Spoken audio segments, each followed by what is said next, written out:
कहवा में जन्मे श्री राम की कहवा में कन्हैया जी जन्मे हे कहवा में जन्मे श्री राम की कहवा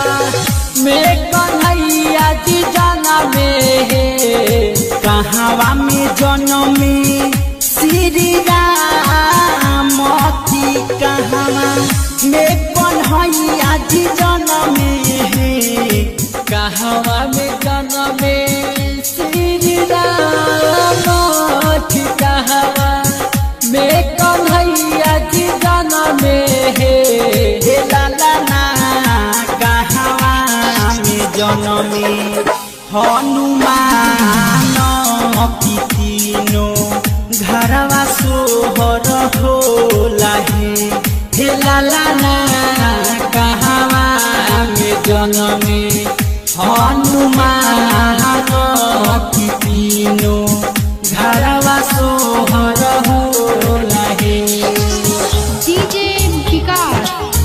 डीजे विकास डीजे विकास हे लाला ना कहवा में जन्मे हनुमान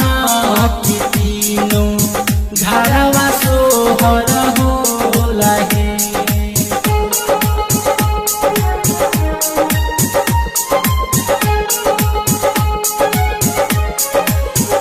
अयोध्या में जन्मे श्री राम की मथुरा में कन्हैया जी जन्मे हे अयोध्या में जन्मे श्री राम की मथुरा में कन्हैया जी जन्मे हे अयोध्या में जन्मे श्री राम